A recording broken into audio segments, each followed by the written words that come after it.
بسم اللہ الحمد للہ والصلاة والسلام علی رسول اللہ نبینا محمد وعلی آلہ وصحبہ اجمعین اللہم انفعنا بما علمتنا وعلمنا ما ينفعنا وزدنا علما رب اشرح لی صدری ویسر لی امری واحلل عقدۃ من لسانی یفقہوا قولی آمین۔ محترم طلباء و طالبات، اللہ تعالیٰ کی توفیق سے یہ مفاتیح معرفت اللہ کے دورے کی دوسری مجلس ہے۔ پہلی مجلس میں ہم نے کچھ مقدماتی گفتگو کا آغاز کیا تھا کہ اللہ تعالیٰ کی معرفت کیا چیز ہے اور اللہ تعالیٰ کی معرفت کی کیا اہمیت ہے، یہ کیوں ضروری ہے۔ اور ہم نے یہ بات کی تھی کہ اللہ رب العزت جو ہے وہ چونکہ تمام چیزوں سے بڑھ کر بلند اور تمام اشیاء سے زیادہ شرف اور منزلت والی ذات ہے، اسی لیے وہ علم جو کہ اللہ تعالیٰ کے متعلق ہے وہ علم بھی تمام علوم سے بڑھ کر شرف اور منزلت والا ہے۔ اللہ تعالیٰ کی معرفت اور اللہ تعالیٰ کے بارے میں جاننا، اس کے بہت سارے فوائد اور ثمرات ہیں، اور سب سے بڑا فائدہ اور ثمرہ تو یہ ہے جس کا ہم نے اشارتاً ذکر بھی کیا تھا کہ جب انسان اللہ تعالیٰ کے بارے میں جانتا ہے یا اللہ تعالیٰ کے بارے میں جاننے میں مشغول ہوتا ہے تو گویا کہ وہ اس کام میں مشغول ہوتا ہے کہ جس کے لیے وہ تخلیق کیا گیا ہے، اپنے مقصد تخلیق کے اندر جو ہے وہ مشغول ہوتا ہے۔ اور جو بندہ اللہ تعالیٰ کی معرفت سے اعراض برتتا ہے، اس کو اگنور کرتا ہے، اللہ تعالیٰ کی معرفت کے ساتھ اس کی کوئی دلچسپی نہیں ہے، وہ اللہ تعالیٰ کو جاننے کی کوشش نہیں کرتا، تو گویا کہ یہ شخص اپنی تخلیق کے مقصد کو جو ہے وہ اگنور کر رہا ہے۔ وہ اپنے پیدا کیے جانے کا جو مقصد ہے اس سے غافل ہے۔ تو یعنی کہ یہ اس سے جو ہے وہ ہمیں اس بات کا اندازہ ہوتا ہے کہ یہ اللہ تعالیٰ کے بارے میں جاننا یہ کوئی ایسی چیز نہیں ہے کہ اگر کر لیں تو ٹھیک ہے اور اگر نہ کریں تو چلیں کوئی بات نہیں، نہیں ایسا نہیں ہے۔ یہ اس کائنات کے بنائے جانے کے مقاصد میں سے ایک مقصد ہے۔ اللہ تعالیٰ نے اس کائنات کو اور تمام مخلوقات کو اسی لیے پیدا کیا ہے کہ تاکہ یہ مخلوق اللہ کو جانے اور اللہ کی عبادت کرے۔ جیسا کہ ہم نے سورہ طلاق کی آیت ذکر کی تھی کہ اللہ الذی خلق سبع سماوات ومن الارض مثلہن یتنزل الامر بینہن لتعلموا ان اللہ علی کل شیء قدیر وان اللہ قد احاط بکل شیء علما۔ تو سورہ طلاق کی اس آیت کے اندر اللہ رب العزت فرماتا ہے کہ ہم نے یہ تمام چیزیں پیدا کی تاکہ تم جان لو کہ اللہ رب العزت ہر چیز پر قدرت رکھتا ہے۔ اور ایک دوسری جگہ پر اللہ رب العزت کیا فرماتا ہے؟ وَمَا خَلَقْتُ الْجِنَّ وَالْإِنسَ إِلَّا لِيَعْبُدُونَ، ہم نے جنوں اور انسانوں کو نہیں پیدا کیا مگر اسی لیے کہ وہ میری عبادت کریں۔ یعنی کہ یہ دو مقصد ہیں۔ اور اگر ہم جو ہے وہ باریک بینی سے دیکھیں تو جو اللہ تعالیٰ کی عبادت کرنا ہے یہ بھی اللہ تعالیٰ کو جاننے کے نتیجے میں ہی ممکن ہے۔ ہم نے یہ بات کی تھی کہ انسان تب تک عبودیت بجا ہی نہیں لا سکتا، اللہ تعالیٰ کے ساتھ عبودیت کا تعلق قائم ہی نہیں کر سکتا جب تک وہ اللہ تعالیٰ کو جانتا نہ ہو۔ تو بہرحال اللہ تعالیٰ کے بارے میں جاننا یہ جو ہے وہ انسان کے تخلیق کے مقاصد میں سے ہے۔ اور اسی طرح آپ جانتے ہیں کہ جو ایمان کے ارکان ہیں ان میں سے سب سے پہلا رکن جو ہے وہ اللہ تعالیٰ پر ایمان لانا ہے، اور اللہ تعالیٰ پر ایمان لانا یہ بھی اللہ تعالیٰ کی معرفت کے ذریعے ہے۔ اور اللہ تعالیٰ پر ایمان لانے میں تمام لوگ برابر نہیں ہوتے۔ وہ شخص جو کہ اللہ تعالیٰ کو جتنا زیادہ جانتا ہے وہ شخص اللہ تعالیٰ پر ایمان میں اسی قدر بڑا ہوا ہوتا ہے۔ تو اس کے علاوہ جو ہے وہ بہت سارے جو فوائد اور ثمرات ہیں اللہ تعالیٰ کی معرفت کے، جن میں سے بعض کی طرف ہم نے اشارہ جو ہے وہ کر دیا ہے۔ اب بات یہ ہے کہ اللہ تعالیٰ کو جاننا، اس کا راستہ کیا ہے، اس کا طریقہ کیا ہے؟ تو اللہ رب العزت کی معرفت کا جو طریقہ ہے وہ اللہ تعالیٰ نے اپنے انبیاء کے ذریعے بندوں کو اپنا تعارف جو ہے وہ کروایا ہے۔ اور اللہ تعالیٰ کے انبیاء، اللہ تعالیٰ جو انبیاء کو مبعوث کرتا ہے یا اللہ رب العزت جو وحی کو نازل کرتا ہے تو ان کے مقاصد میں سے ایک بنیادی مقصد بندوں کو ان کے رب کی پہچان کرانا ہی ہوتا ہے۔ یعنی کہ یہ کیسے ممکن ہے کہ انبیاء اور خاص طور پر اللہ کے نبی علیہ الصلاۃ والسلام وہ بندوں کو ان کی زندگی سے تعلق رکھنے والی چھوٹی چھوٹی چیزوں کی بھی تعلیم دے کر چلے جائیں، وہ قضاء حاجت کے آداب بھی ان کو سکھا کر چلے جائیں، وہ ان کو جو ہے وہ کھانے اور پینے کے آداب بھی سمجھا کر اور سکھا کر چلے جائیں،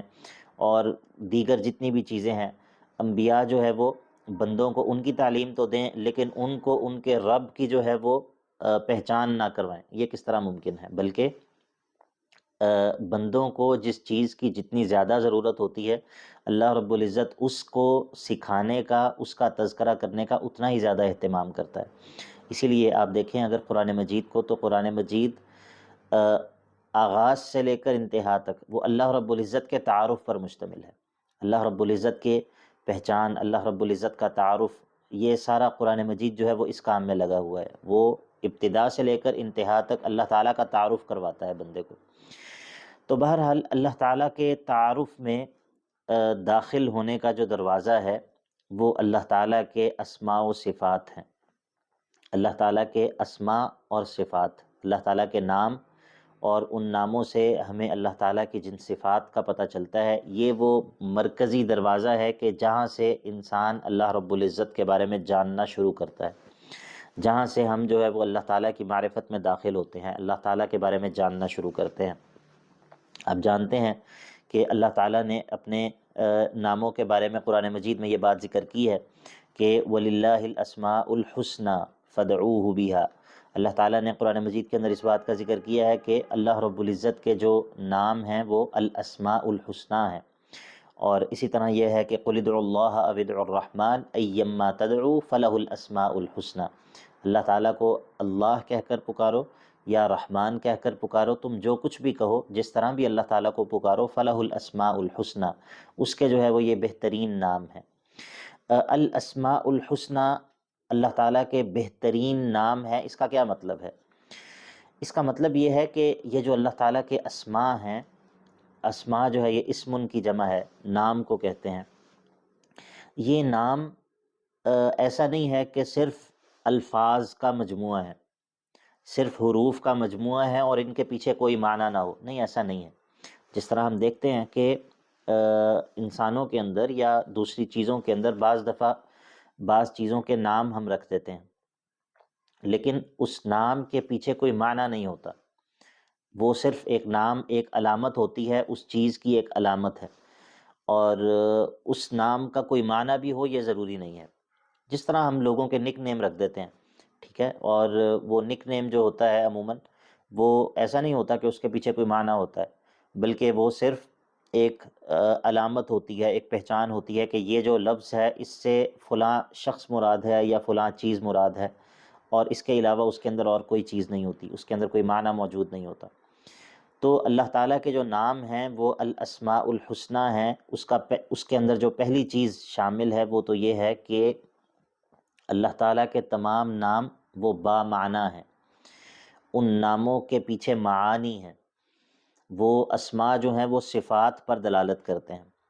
اور دوسری بات یہ ہے کہ وہ اسماء اللہ تعالیٰ کی جن صفات پر دلالت کرتے ہیں وہ کامل صفات ہیں، وہ کمال کو پہنچی ہوئی صفات ہیں، وہ صفات ہیں جو کہ ایک معبود میں ہونی چاہیے۔ اور اسی طرح اس کے اندر یہ معنی بھی شامل ہے کہ جب ہم یہ کہتے ہیں کہ اللہ تعالیٰ کے نام الاسماء الحسنى ہیں، تو اللہ تعالیٰ کے نام کسی بھی ایسے معنی پر دلالت نہیں کرتے کہ جس میں کسی قسم کا عیب یا نقص یا خامی یا کمی جو ہے وہ پائی جاتی ہو۔ تو جب ہم یہ کہتے ہیں کہ اللہ تعالیٰ کے اسماء الحسنى ہیں، تو اس کے اندر یہ تمام معانی جو ہیں یہ موجود ہوتے ہیں کہ اللہ تعالیٰ کے نام جو ہیں وہ بامعنی ہیں، بے معنی نہیں ہیں، اور پھر یہ کہ وہ ان کے جو معانی ہیں وہ کمال والی صفات پر مشتمل ہیں، وہ ان صفات پر مشتمل ہیں جو کہ تمام صفات کمال ہیں، اور اسی طرح ان جو اسماء ہیں ان کے معنی میں کسی قسم کا نقص، کمی یا عیب یا خامی، یہ چیزیں جو ہیں وہ موجود نہیں ہیں۔ تو اللہ رب العزت کے اسماء کے ذریعے ہمیں اللہ تعالیٰ کی صفات کا پتہ چلتا ہے۔ یہ سمجھنے والی بات ہے کہ ہم اللہ تعالیٰ کے اسماء کے ذریعے اللہ تعالیٰ کی صفات کو جانتے ہیں۔ مثال کے طور پر ہم کہتے ہیں کہ اللہ رب العزت جو ہے وہ الرحمن ہے، اب الرحمن یہ اسم ہے، اور اس سے ہمیں اللہ تعالیٰ کی صفت رحمت کے بارے میں پتہ چلتا ہے۔ ہم کہتے ہیں کہ اللہ رب العزت جو ہے وہ العزیز ہے، اس سے ہمیں اللہ تعالیٰ کی صفت عزت کے بارے میں پتہ چلتا ہے۔ ہم کہتے ہیں کہ اللہ رب العزت الغفور ہے، اب الغفور اسم ہے اور مغفرت صفت ہے۔ ہم کہتے ہیں کہ اللہ رب العزت مثال کے طور پر الرحمن بھی ہو گیا، الرحیم ہے، العزیز ہے، الحکیم ہے۔ اللہ رب العزت الحکیم ہے، اب الحکیم جو ہے وہ اسم ہے، اور اس سے ہمیں اللہ تعالیٰ کی صفت حکمت کے بارے میں پتہ چلتا ہے۔ تو اسی طرح اللہ تعالیٰ کے تمام اسماء سے ہمیں اللہ تعالیٰ کی صفات کی خبر ملتی ہے۔ تو اس بات کو سب سے پہلے انسان سمجھ لے کہ اللہ تعالیٰ کے اسماء و صفات یہ اللہ تعالیٰ کی معرفت کا دروازہ ہیں۔ اللہ تعالیٰ کی معرفت کا جو مرکزی دروازہ ہے کہ جہاں سے ہم اللہ تعالیٰ کے بارے میں جاننا شروع کرتے ہیں، وہ اللہ رب العزت کے اسماء اور اللہ تعالیٰ کی صفات ہیں۔ اور یہ جو اللہ تعالیٰ کے اسماء اور صفات ہیں، پھر انہی کا اثر جو ہے وہ اللہ تعالیٰ کے افعال کے اندر ظاہر ہوتا ہے، یعنی کہ اللہ تعالیٰ کے جتنے بھی افعال ہیں وہ اللہ تعالیٰ کے انہی صفات کا اظہار ہوتے ہیں۔ اسی لیے آپ قرآن مجید کے اندر دیکھیں گے کہ اللہ رب العزت جہاں پر بھی کسی چیز کا تذکرہ کرتا ہے کہ ہم نے فرعون والوں کے ساتھ، فرعون اور اس کے لشکروں کے ساتھ یہ کر دیا، یا ہم نے جو ہے وہ انبیاء کے مخالفین کے ساتھ یہ کر دیا، تو اللہ رب العزت اس کے ساتھ اپنی صفات کا ذکر کرتا ہے۔ مثال کے طور پر کہ ان اللہ شدید العقاب واللہ عزیز ذو انتقام، اور اسی طرح دیگر جو اللہ رب العزت کی صفات ہیں۔ تو اللہ تعالیٰ کے جتنے بھی افعال ہوتے ہیں وہ اللہ رب العزت کی انہی صفات کا اظہار ہوتے ہیں۔ اور اسی طرح اللہ تعالیٰ کے جو اوامر اور نواہی ہوتے ہیں، دیکھیں اللہ تعالیٰ کے احکام جو ہیں وہ دو طرح کے ہیں۔ ایک ہوتے ہیں اللہ تعالیٰ کے احکام، احکام کونیہ، جن کا تعلق جو ہے وہ کائنات کے امور کے ساتھ ہوتا ہے۔ اللہ رب العزت کائنات کا نظام چلا رہا ہے، کسی کو زندہ کر رہا ہے، کسی کو مار رہا ہے، کسی کو صحت دے رہا ہے، کسی کو بیمار کر رہا ہے، اور اللہ رب العزت جو ہے وہ یہ جو کائنات کے اندر تمام تدبیر جو کائنات کی کر رہا ہے، ان احکام کو اللہ تعالیٰ کے کونی احکام کہتے ہیں۔ اور اللہ تعالیٰ کے جو وہ احکام جو اللہ تعالیٰ بندوں پر نازل کرتا ہے، بندے جن کے مکلف ہوتے ہیں، ان کو اللہ تعالیٰ کے شرعی احکام کہتے ہیں۔ یہ دونوں طرح کے احکام یہ اللہ تعالیٰ کی انہی صفات کا اظہار ہوتے ہیں۔ مطلب اللہ رب العزت کائنات کے اندر کوئی بھی تصرف کرتا ہے وہ اللہ تعالیٰ کے انہی صفات کا اظہار ہے کہ اللہ رب العزت جو ہے وہ الحکیم ہے۔ مثال کے طور پر وہ الحکیم ہے تو اس کے تمام جو افعال ہیں وہ حکمت پر مبنی ہیں۔ اب کائنات کے اندر ہونے والا کوئی بھی واقعہ، کوئی بھی حادثہ، وہ اللہ تعالیٰ کی حکمت سے خالی نہیں ہو سکتا۔ کیوں؟ کیونکہ اللہ رب العزت الحکیم ہے، اور چونکہ وہ الحکیم ہے، اب یہ اللہ تعالیٰ کا ایک نام ہے الحکیم، اس سے ہمیں اللہ تعالیٰ کی صفت کا پتہ چلا کہ وہ صفت حکمت ہے۔ اب چونکہ حکمت اللہ تعالیٰ کی صفت ہے، تو اللہ تعالیٰ کے جتنے بھی افعال ہیں وہ اس حکمت سے موصوف ہیں، وہ اللہ تعالیٰ کی حکمت پر مبنی۔ اور ایک تو یہ اللہ تعالیٰ کے افعال ہیں، اللہ تعالیٰ کے جو اوامر اور نواہی ہیں، وہ جن چیزوں کا حکم دیتا ہے اور جن چیزوں سے منع کرتا ہے، وہ تمام کے تمام اوامر اور نواہی بھی، یعنی کہ پوری شریعت بھی، یہ بھی اللہ تعالیٰ کی حکمت پر مبنی ہے۔ دیکھیں کس طرح ہم نے جب اللہ تعالیٰ کی ایک صفت کو پہچان لیا اللہ تعالیٰ کے اسم کے ذریعے، اسم الحکیم ہے، اس کے ذریعے ہم نے اللہ تعالیٰ کی صفت کو پہچان لیا کہ وہ حکمت ہے، تو پھر اللہ تعالیٰ کے تمام افعال اور اس کائنات میں اللہ تعالیٰ جو کچھ بھی کرتا ہے، اور اللہ تعالیٰ اپنے بندوں پر جو کچھ بھی نازل کرتا ہے، ہم نے اس سارے کے سارے کو اللہ تعالیٰ کی اس صفت کے ساتھ ریلیٹ کر لیا کہ یہ تمام کی تمام چیزیں اللہ تعالیٰ کی وہ حکمت پر مبنی ہے، چونکہ وہ الحکیم ہے۔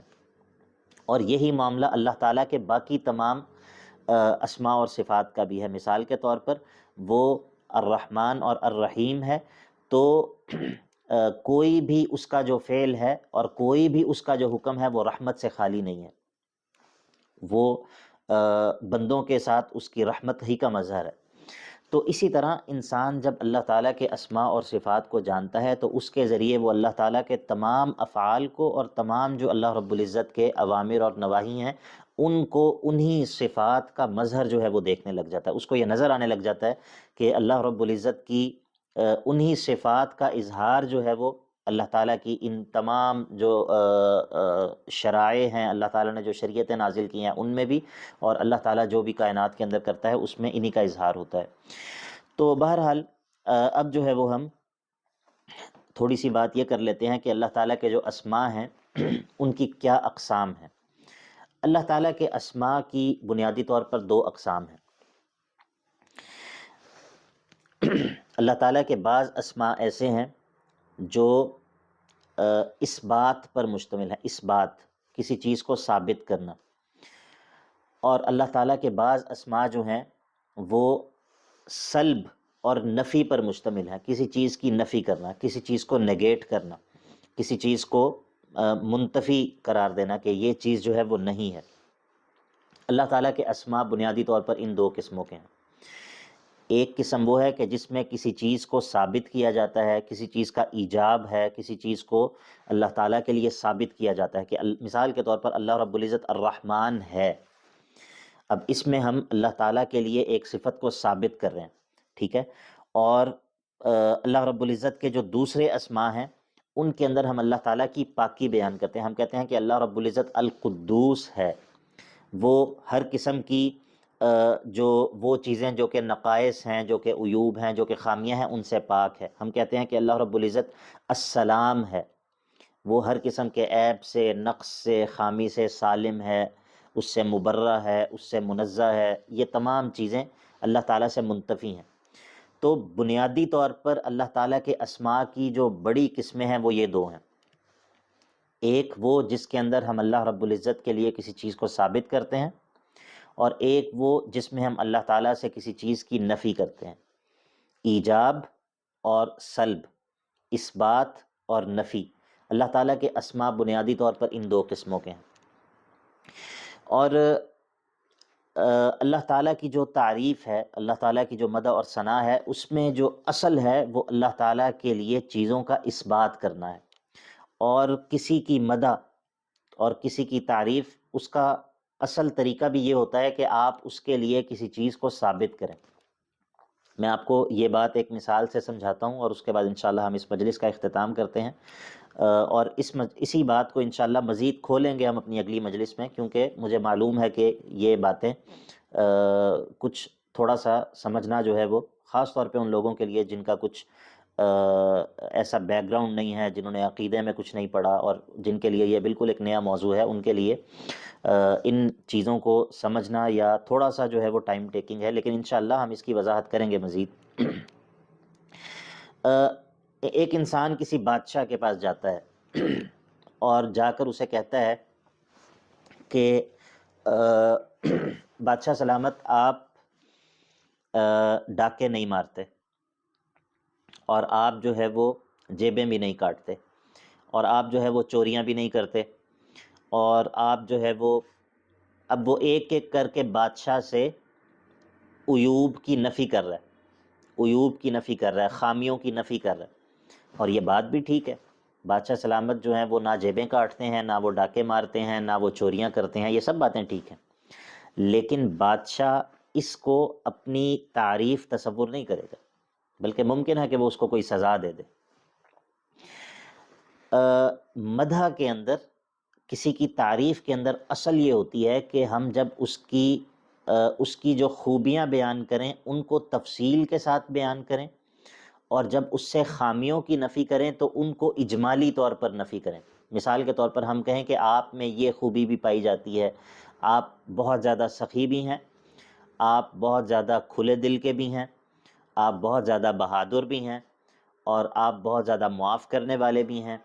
آپ بہت زیادہ جو ہے وہ بہت زیادہ مال و دولت کے مالک بھی ہیں، خزانوں کے مالک بھی ہیں۔ یہ ہے تعریف کرنے میں تفصیل سے کام لینا،